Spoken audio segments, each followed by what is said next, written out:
considering she's class 3 and we get auto rotation, right? And so we went from here to here in 10 months, which I think is pretty darn cool. And we went from class 3 to class 2. And at 13 months, we were here. Midline's still a little off, but hey, that's a luxury problem considering where she was at. And on the buckle, look at that. Solid class 1 on the right and slightly class 2-ish on the left. Super powerful in about a year. That was so scary that I was starting to think about finishing up treatment and retaining. I didn't know how stable this was going to be. So whenever I'm in doubt about the stability, what I do is I take out the wires. I leave the brackets on, I take out the wires, and I see what happens. And Linda immediately relapsed. She relapsed big time. And after 3 months, things kind of settled down and stabilized. And then that's where we decided to take the braces off. So this was her after 3 months, no wires. And this was a situation I felt a lot more comfortable with retaining. Because the worst thing that can happen is you put a retainer in, and then the patient doesn't wear them for just a day or two, and things start relapsing, the retainer doesn't fit, you lose control. This was easy to retain for her. And it's not a board finish, I admit that, but that's okay, I'm already board certified. My major goal is to create happy patients, right? And I think in Linda, we created a tremendous improvement, and we gave her a good smile, and she's happy, she can eat, she can bite things off. And now the question is, how did we bring this change about? And that was humbling. So I did a 3D superimposition for you. This is the pre-TAD situation.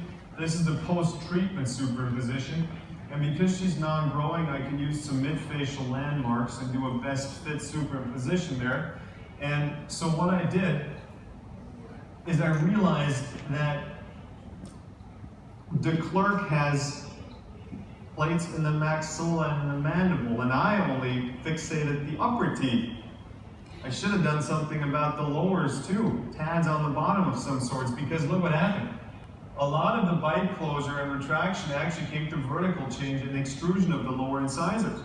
So effectively, I've rotated the occlusal plane and closed her down that way. I did get some intrusion, so that was humbling. But kind of a cool, unexpected finding was this. Look at the ramus.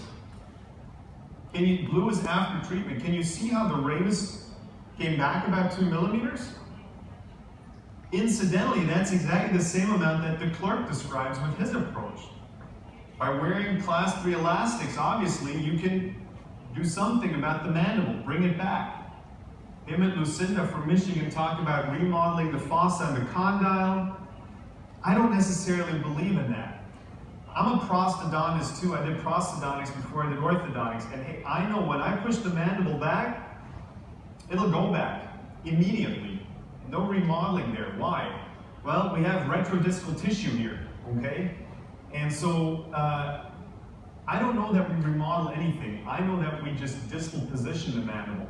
That may be okay, or it may be not okay.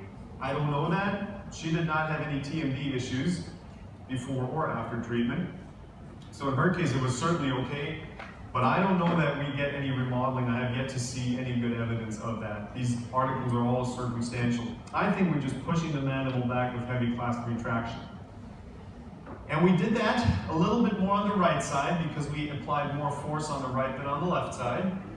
And so if you look at this superimposition from the AP, we actually swung the mandible around to the right to even improve that mandibular asymmetry.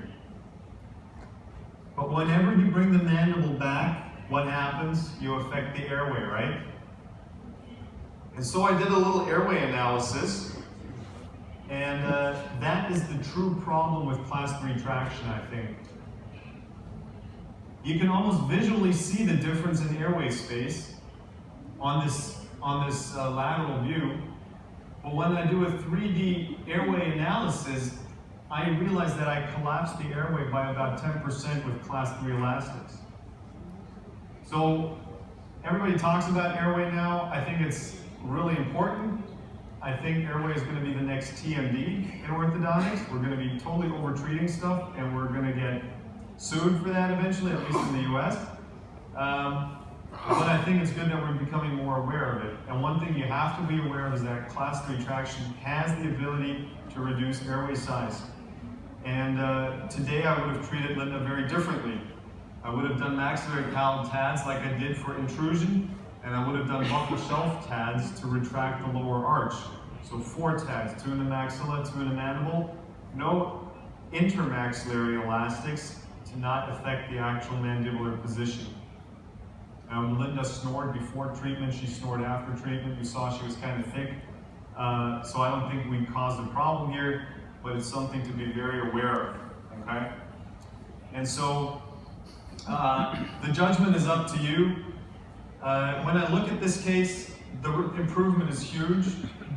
When I see what my good friend Louis Carrier is doing now with his Class 3 version of the Carrier distalizer, he just rotates the occlusal plane, essentially what we did here. You may say that was a successful treatment. I extruded the lower incisors. I hadn't planned for that. You may say that was an unsuccessful treatment. And it depends what standards you apply. At the end, if my patient's happy, healthy, and can eat and smile, I think that's a valid treatment. And with that, I think I will leave you for today. And I just want to bring to your attention that Marcel